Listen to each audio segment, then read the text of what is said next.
Dear students, अभी तक हमने कंप्लीट कर लिया था चैप्टर नंबर 2 और उस चैप्टर 2 में हमने देखा था कि किस टाइप से हम टॉपिक जो है वो सॉल्व करते हैं और एक एक करके हमने कुछ पॉइंट्स बताए थे आपको, जिसमें सबसे इम्पोर्टेंट जो है वो पूरा एक चैप्टर की वजह से इम्पोर्टेंट रहेगा, जिसमें हमने स्टार्टिंग करी थी विद्युत फ्लक्स से, फिर हमने आवेश वितरण की बात करी थी और आवेश वितरण के बाद में हमने देखा था कि किस टाइप से हम गाउस का नियम लगाते हैं, कैसे उसकी व्युत्पत्ति की जाती है और उसके बाद में उसकी कुछ एप्लीकेशन लिखी थी। इसके बाद में हमने उसके बाद में हमने देखा था कि चालक की सतह पर बल कितना लगता है, एकांक आयतन की ऊर्जा देखी थी और एक आवेश बुलबुले का जो संतुलन की शर्त होती है वो क्या होती है और इससे हम रेडियस कैसे निकालते हैं, उसका आवेश घनत्व कैसे निकाला जाता है, ये अभी तक हमने कंप्लीट कर लिया। अब इसके बाद में जो एक सवाल आपसे पूछा जा रहा था कि गाउस का जो नियम है उसके अंदर एक प्रश्न लिया गया था, उस प्रश्न के अंदर किस टाइप से आवेश का वितरण होता है और किस प्रकार से विद्युत फ्लक्स का मान निकाला जाता है। देखिए ज्यादातर सवाल जो पूछा गया था उसमें वो सवाल का जो आंसर दिया गया वो आपका सही नहीं है, तो आप एक बार फिर से समझिए इसको कैसे हम निकालते हैं और क्यों हमने वहाँ पर 1/6 कैसे यूज किया था, यानी कि जो हमने 6 इंटू अपन जो 4 लिया था वो क्यों यूज किया था, 24 जो आया था वो कैसे आया था उसको समझना है। और 12 क्यों नहीं आएगा, क्योंकि आपका जो आंसर आ रहा है वो Q/12 एप्सिलॉन नॉट बता रहे हो, वो गलत है, वो कैसे आएगा समझिए इसको। देखो गाउस के नियम में हमने एक घन लिया था, एक घनाकार बॉक्स ले लेते हैं,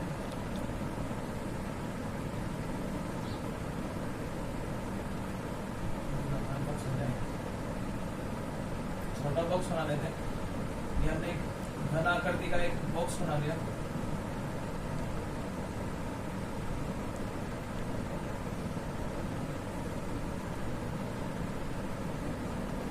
ठीक है, और इसके केंद्र लिया गया था जिसके ऊपर आवेश बताया गया था Q।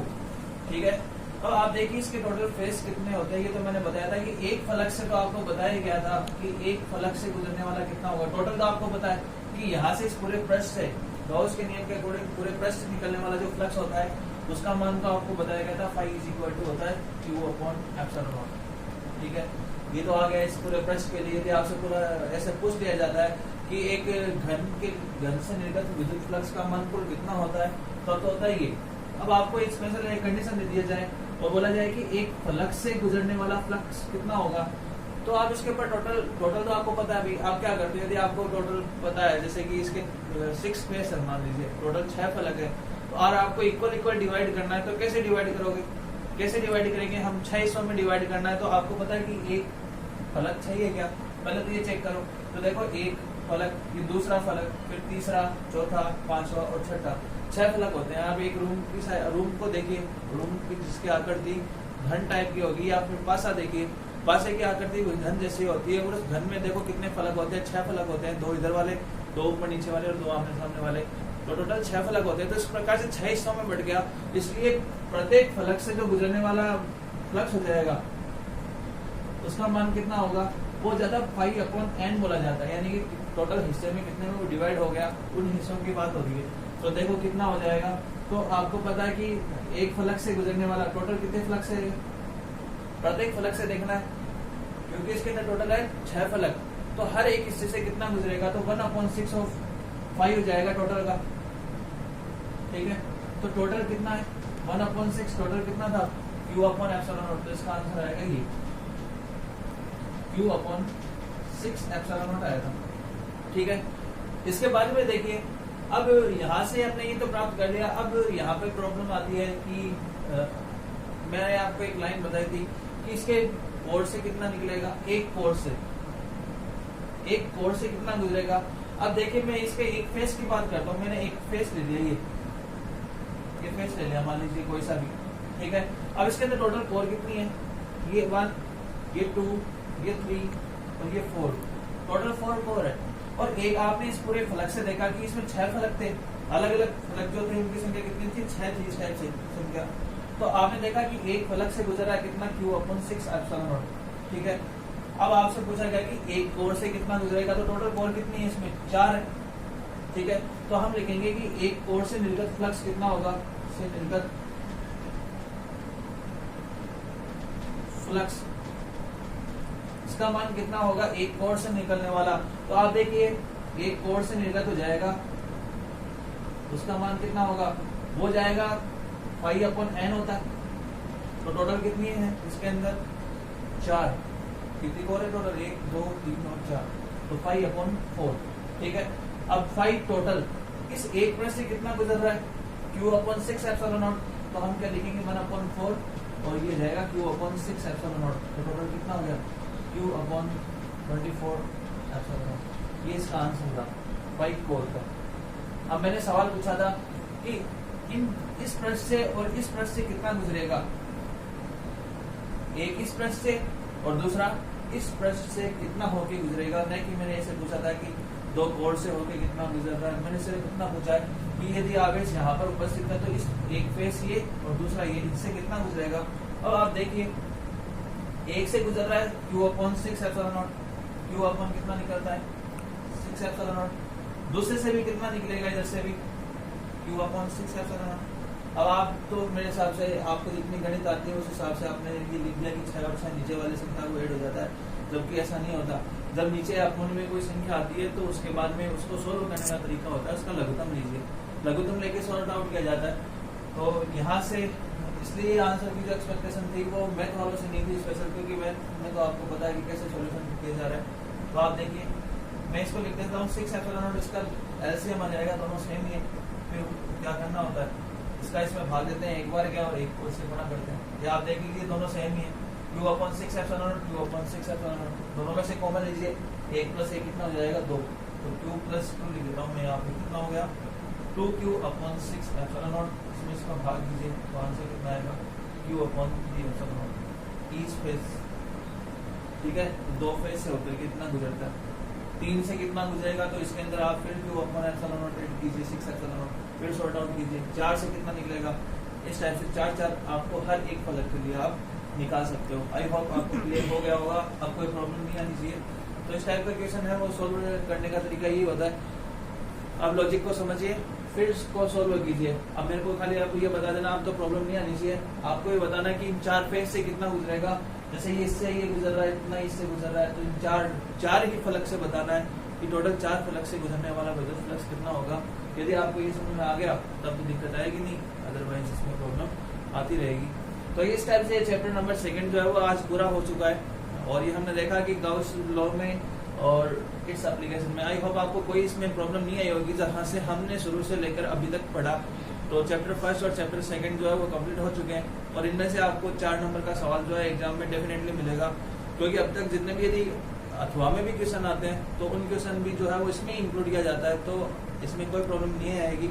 और ज़्यादा से ज़्यादा कोशिश ये करनी है कि आपको हर एक टॉपिक जो है अच्छे से क्लियर होना चाहिए। अब आगे हम देखते हैं चैप्टर नंबर 3 में क्या बताया गया है। आज हम इस चैप्टर नंबर 3 की शुरुआत नहीं कर रहे, आज सिर्फ इसको थोड़ा बहुत मैं आपको समझा देता हूँ और 1-2 सवाल मैं आपसे करता हूँ, फिर आप बताइएगा कि क्या आंसर आता है इसका। 2-3 टॉपिक देखेंगे और नेक्स्ट जो है अपन कल से फिर आगे का जो 3rd चैप्टर है वो स्टार्ट करेंगे, और इसमें यदि कोई 1-2 न्यूमेरिकल रह जाता है तो वो भी देखेंगे क्या रहता है, ठीक है, कुछ करना है। अब देखिए इसके अंदर कुछ आपको मैं वापस से एक बार पीछे से लेकर के अब तक का थोड़ा बहुत इसमें डिस्क्रिप्शन देता हूँ और बताता हूँ कि कौन कौन से फॉर्मूले जो इसमें मोस्ट इंपॉर्टेंट रहने वाले हैं और एग्जाम की दृष्टि से भी इंपॉर्टेंट रहते हैं और आपको याद भी रहना चाहिए न्यूमेरिकल के लिए भी। तो ज़्यादातर यदि कुछ लड़के ऐसे बोलते हैं कि इसमें न्यूमेरिकल में प्रॉब्लम आती है, तो उनकी प्रॉब्लम का एक ही सोल्यूशन है कि आप ज़्यादा से ज़्यादा रफ वर्क, जितना ज़्यादा वर्क करोगे, जितना आप मेंटली एक लाइन को पढ़ करके उसका सोल्यूशन निकालोगे, उतनी जल्दी आप उसका सवाल का आंसर है ना फटाफट प्राप्त कर सकते हैं। अब देखिए चैप्टर नंबर 1 और 2 के अंदर यदि हम कॉमन की बात करें तो देखिए क्या क्या इसके अंदर हमने देखा। देखो शुरुआत से बात करते तो हमने आवेश से लेकर चले थे और आवेश के बाद में हमने बात करी थी सबसे पहले कूलाम बल की। तो कूलाम बल जो है वो पहले छोटी छोटी चीजें कि कूलाम बल किसके बीच में लगता है, कूलाम बल के मध्य लग रहा था, तो 2 स्थिर बिंदु आवेशों के मध्य लगता है, इसलिए स्थिर विद्युतीय का अध्ययन किया जा रहा था। तो फॉर्मूला आया था कि Q1 Q2 अपॉन R²। फिर हमने देखा कि कूलाम बल के बाद में अपने पास विद्युत क्षेत्र आता है। तो विद्युत क्षेत्र क्या होता है, विद्युत क्षेत्र की जो तीव्रता हमने देखी थी E होता है F/Q0, ठीक है, या हम कह सकते हैं कि KQ क्या होता है R²। दोनों ही दूरी के व्युत्क्रम वर्ग के नियम का पालन करते हैं। फिर हमने देखा था कि विद्युत द्विध्रुव आता है। विद्युत द्विध्रुव क्या होता है, या द्विध्रुव आघूर्ण, विद्युत द्विध्रुव आघूर्ण हमने देखा था। Electric dipole moment P, is equal to क्या होता है, Q इंटू 2A होता है। ये हम सब देख चुके हैं, ये तो हमें पता है। फिर हमने देखा था कि अक्षीय और निरक्षीय रेखा पर हमने विद्युत क्षेत्र की तीव्रता निकाली थी। तो हमने देखा था कि अक्षीय पर विद्युत क्षेत्र की तीव्रता कितनी आती है,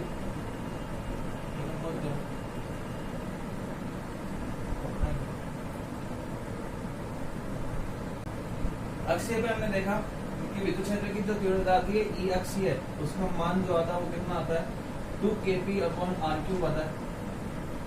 फिर हमने सिर्फ निरक्षीय की बात करें तो निरक्षीय में विद्युत क्षेत्र की जो तीव्रता आती है E निरक्षीय,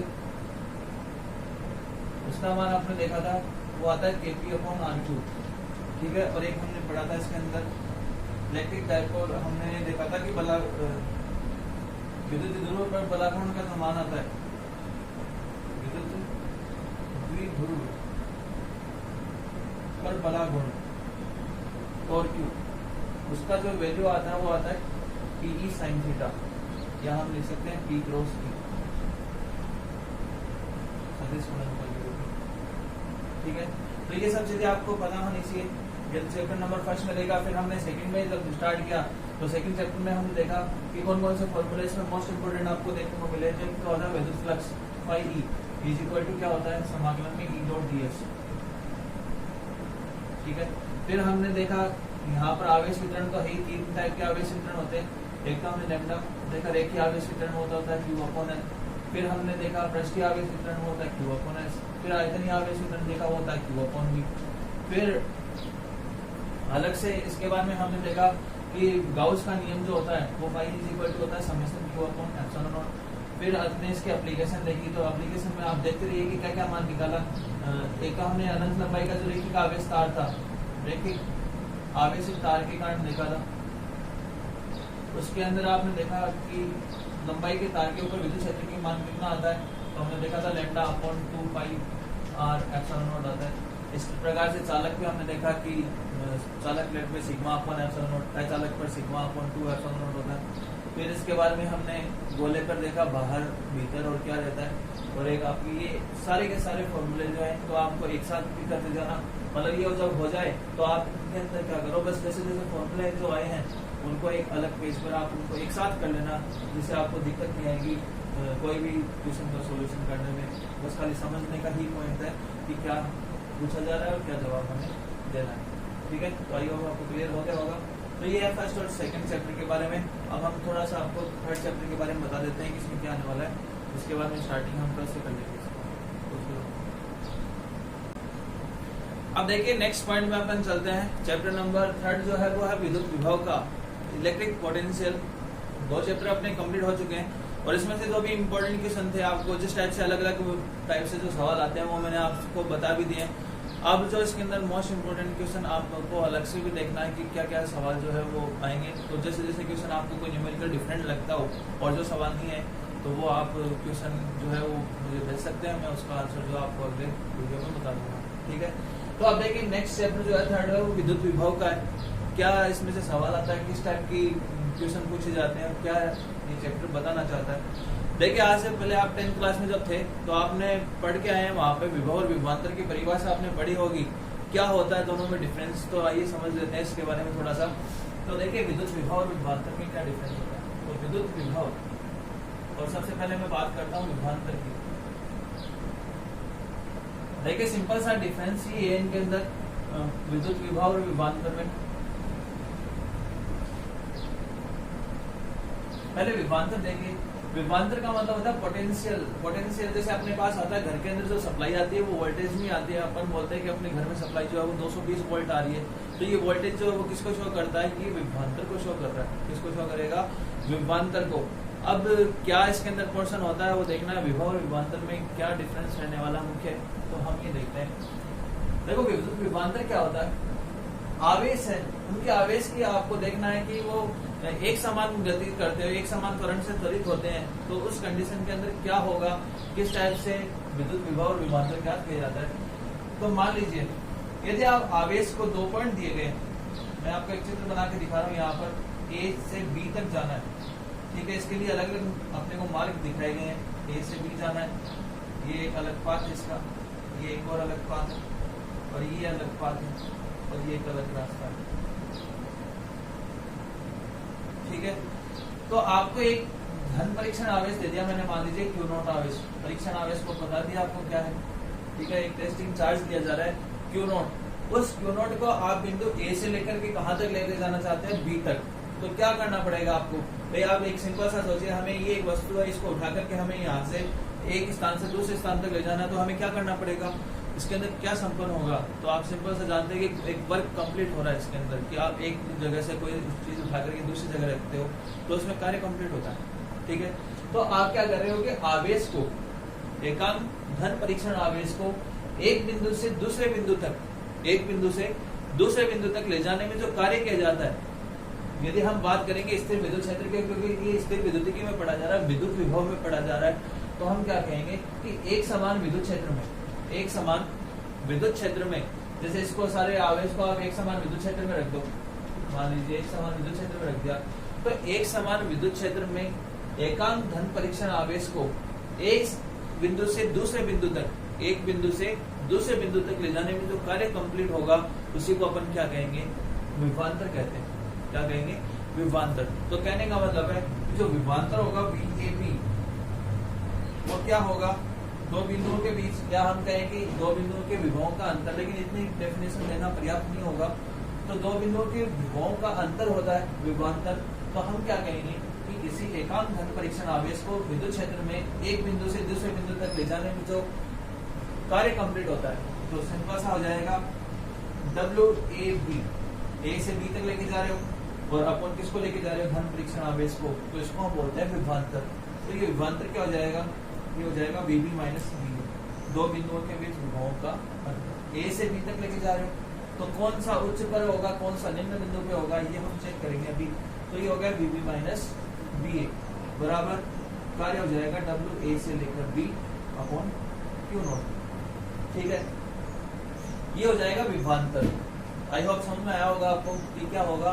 सिंपल सा तरीका है कि एकांक धन परीक्षण आवेश को विद्युत क्षेत्र में एक बिंदु से दूसरे बिंदु तक ले जाने में जो कार्य कंप्लीट होता है उसी को अपन क्या बोलेंगे, विभवांतर। अब देखिए, यदि इस धन परीक्षण आवेश को आप इन्फिनिटी पे लेके जाते हैं, यानी कि इसको दूर ले जाते हैं, तो क्या होगा, तो एक कार्य जो होगा वो मतलब हमारे लिए जो ये माना जाएगा कि इस विभव का मान जो होता है वो अनंत में जाकर के शून्य होता जाता है, क्योंकि इस बिंदु को यहाँ से जितना ले जाने में कार्य करना पड़ रहा है, जितना विभवांतर आपको प्राप्त हो रहा है, उस बिंदु को यदि आप दूर लेके जाओगे, देखिए इस परीक्षण आवेश को आप दूर लेके गए, अनंत पे ले जाते हैं, तो अनंत पर ले जाने समय जो कार्य होगा, मतलब टोटल विभव का जो मान आएगा वो क्या हो जाएगा, शून्य हो जाएगा।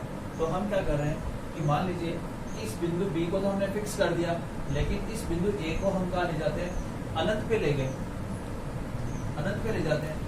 तो इस धन परीक्षण आवेश को अनंत से कहां से लेके आ रहे हो, अनंत से एक समान विद्युत क्षेत्र में किसी अनंत से किसी निश्चित बिंदु तक लाने में जो कार्य कंप्लीट होता है उसको अपन क्या बोलेंगे, उसको बोलते हैं विद्युत विभव। तो आप देखिए क्या हुआ इसके अंदर, कहां से ला रहे हो, अनंत से, ए पॉइंट कहां पर है, अनंत से लेकर कहां लेके आए, बी तक। तो इसमें जो कार्य कंप्लीट होगा WAB, तो अनंत भी हो गया, अपॉन क्या हो जाएगा, किसको लेके आ रहे हो, धन परीक्षण आवेश को, इसी को अपन क्या कहेंगे, विद्युत विभव। आई होप आपको क्लियर हो गया होगा। तो सिंपल सी बात है, यदि आवेश को एक बिंदु से दूसरे बिंदु तक ले जाते हो तो उसमें जो कार्य कंप्लीट होता है वो तो हो जाएगा सिर्फ क्या, विभवांतर। और विभव की बात करेंगे तो आवेश को अनंत से किसी एक निश्चित बिंदु तक ले जाने में जो कार्य कंप्लीट होता है उसको अपन क्या बोलेंगे, विद्युत विभव। अब देखिए क्या रहेगा इसके अंदर, तो ये हो गया V, हम लिख रहे थे इसको VB माइनस V बराबर W Anant B upon Q not, ये है। अब अनंत पे क्या होता है कि अनंत पर जो आप किसी आवेश को आप अनंत पे ले गए, तो ये क्या होगा कि जैसे जैसे इसको दूरी पे लेके जाओगे ना, जैसे जैसे विभव का मान दूर जाता जाएगा, इसका मान विभव का मान कम होता जाएगा। ये हम आगे फॉर्मूला भी आपको बताएंगे जहाँ से आपको ये क्लियर हो जाएगा कि विभव दूरी पर किस प्रकार डिपेंड करता है। तो जैसे जैसे दूरी अनंत हो जाएगी, देखो सीधा सा मतलब होता है, तो इसका फॉर्मूला आगे जाकर के हम सीखेंगे कि V का मान जो होता है वो KQ अपॉन R आता है। तो ये दूरी की क्या होता है, व्युत्क्रमानुपाती होता है। तो जैसे जैसे दूरी का मान बढ़ेगा वैसे वैसे विभव का मान क्या होता जाएगा, कम होता जाएगा। ठीक है, आगे हम पढ़ेंगे, इसके बाद जो नेक्स्ट टॉपिक आने वाला है उसमें आपको पता चलेगा। तो दूरी के व्युत्क्रमानुपाती होता है, तो जैसे जैसे दूरी बढ़ेगी विभव का मान क्या होता जा रहा है, घटता जा रहा है, तो ये दूरी बढ़ती जा रही है। तो इसका मान यदि अनंत पे चला गया, यदि मैं दूरी को अनंत कर दूं, सपोज कीजिए दूरी को अनंत कर दिया, तो विभव का मान कितना हुआ? अनंत का मतलब तो जानते हो 1/0, तो इसको हम अनंत की जगह 1/0 लिखेंगे, तो 0 कहाँ चला जाएगा? ऊपर, तो मान कितना हुआ? 0। इसका मतलब अनंत पर विभव का मान क्या हो जाएगा? 0। तो बी ए, इस एक पॉइंट को हम यदि इन्फिनिटी लिखें तो इसका मान क्या हो जाएगा? 0। और यहाँ से विभव जो आएगा बी की बिंदु तक हो जाएगा डब्ल्यू अनंत क्यों? आई होप आपको इतनी चीजें क्लियर हो गई होगी। अब देखिए इसका मात्रक क्या होता है दोनों का, तो दोनों का मात्रक यहाँ से इसका विभवांतर का तो मात्रक आपको बताया मैंने वोल्ट होता है, सेम इसका मात्रक भी वोल्ट ही होगा।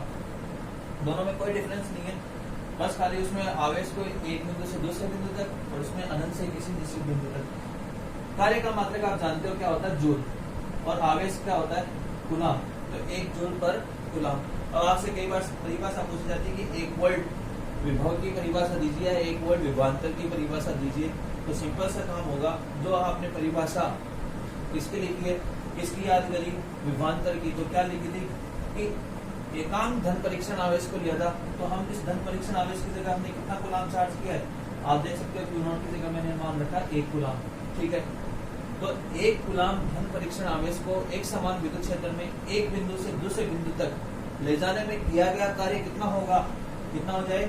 1 जूल हो जाए, क्योंकि कार्य आप 1 जूल ही कर रहे हो, तभी आपके पास क्या आंसर आया? 1 वोल्ट। 1 में 1 का भाग देंगे तभी तो 1 आएगा। तो हम क्या लिख रहे हैं कि यदि एकांक धन परीक्षण आवेश को, या हम बोले कि 1 कूलम आवेश को एक बिंदु से दूसरे बिंदु तक ले जाने में किया गया कार्य यदि 1 जूल हो, तो विभव का मान जो होगा, विभवांतर का मान जो होगा वो कितना होगा? 1 वोल्ट। और यदि 1 वोल्ट विभव की परिभाषा पूछे तो अनंत से 1 कूलम आवेश को किसी निश्चित बिंदु तक लाने में किया गया कार्य यदि 1 जूल हो, तो इसका मान भी क्या हो जाएगा? 1 वोल्ट हो जाएगा। तो 1 जूल बटा कूलम। अब इनकी इंपॉर्टेंस क्या है? एक सवाल जो है, अब आप देखिए ये सदिश राशि है, अदिश राशि, इसका पता कैसे लगाओगे? तो देखिए कार्य जो है मतलब आपने पढ़ा है, एक अदिश राशि होती है, आवेश भी अदिश राशि है, तो ये खुद भी एक ऐसी राशि होती है, अदिश राशि होती है। तो इसके अंदर सबसे इम्पोर्टेंट क्या रहेगा कि इसमें कोई डिस्टेंस का कोई मायने नहीं रखा जाएगा, कि मतलब उसकी मतलब दिशा का कोई मायना नहीं रखा जाएगा, खाली एक चीज इसके अंदर नोट करी जाएगी, वो क्या होगी वो हम आगे देखते हैं। देखिए सवाल जो है 2019 में पूछा गया था या 2018 में पूछा गया था, आप देखना। 2018 में क्वेश्चन पूछा गया था कि 1 जूल बटा कूलम, 1 जूल बटा कूलम, सीधा सीधा सवाल दिया गया था। 1 जूल बटा कूलम कौन सी राशि को निरूपित करता है और वो राशि कैसी है, सदिश है या अदिश? बताइए। 1 नंबर का सवाल पूछा गया था कि 1 जूल बटा कूलम कौन सी राशि का मात्रक है। तो अब यहाँ से स्टूडेंट जो है वो कंफ्यूज हो जाते हैं, फिर वो उसके बारे में समझ नहीं पाता। इसके लिए तरीका ये होता है, आप देखिए इनको बदलना होता है। अब यूनिट से हम याद करेंगे तो थोड़ी हो सकता है प्रॉब्लम हो, लेकिन आप क्या कीजिए, जूल किसका होता है? जूल होता है कार्य का, तो हम इसकी जगह लिखे W। ठीक है, कूलम किसका होता है? आवेश का, तो W बटा Q। अब आप याद कर सकते हैं कि 1 कूलम आवेश को ले जाने में किया गया कार्य क्या होता है? विभव। तो यहाँ से आपको याद आ जाएगा किसकी राशि है ये? विभव।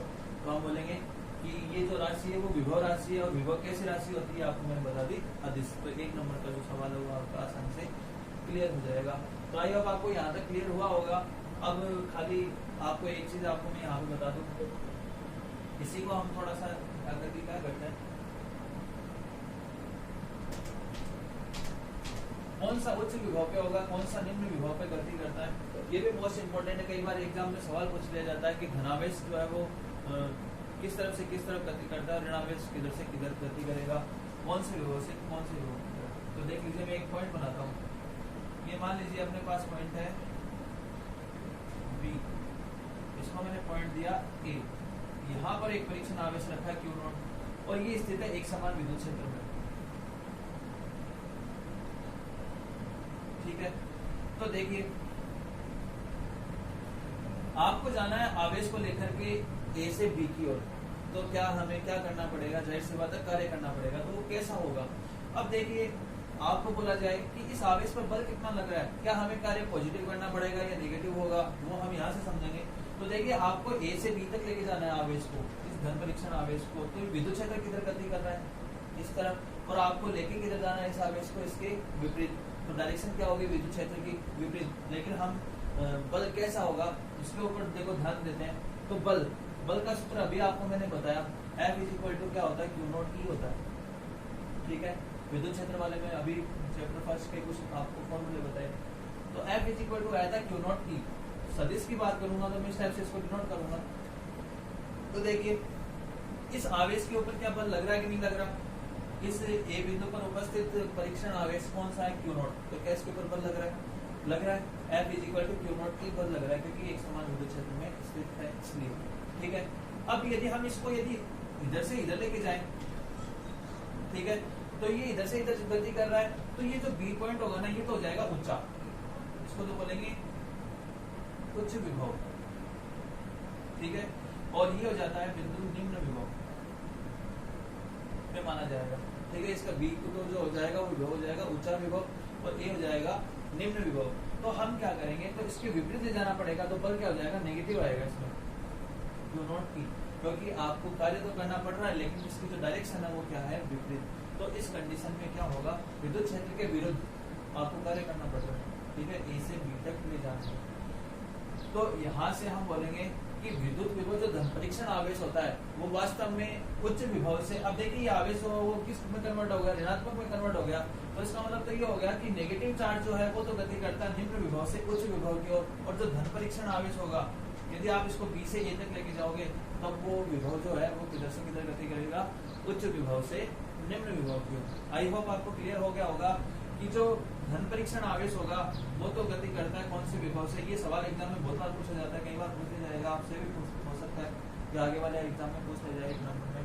तो धन परीक्षण आवेश होता है वो तो गति करता है उच्च विभव से निम्न विभव की ओर, और ऋणात्मक आवेश हो जाएगा वो गति करेगा निम्न विभव से उच्च विभव की ओर। आई होप आपको क्लियर हो गया होगा। तो यहाँ से कुछ सवाल जो है आपको इम्पोर्टेंट वो मैंने बताए, इनकी यूनिट आपको बताई, दोनों की यूनिट सेम होती है। स्टेट वोल्ट भी होता है सीजीएस पद्धति में, यदि मात्रक पूछा जाए विभवांतर का तो वो होता है स्टेट वोल्ट के बराबर। ठीक है, अब आपको यदि बदलना है तो आप देखिए स्टेट वोल्ट को हम सीजीएस पद्धति में इनको विभव के मात्रक को कैसे निकालें। तो आप देखिए कार्य विभव का सूत्र तो होता है W/Q है, तो इसका सीजीएस पद्धति में कार्य का मात्रक आपको याद हो तो मैंने बताया था अर्क होता है। क्या होता है, अर्क। और आवेश का क्या बताया था इस सीजीएस पद्धति में, स्टेट कूलम।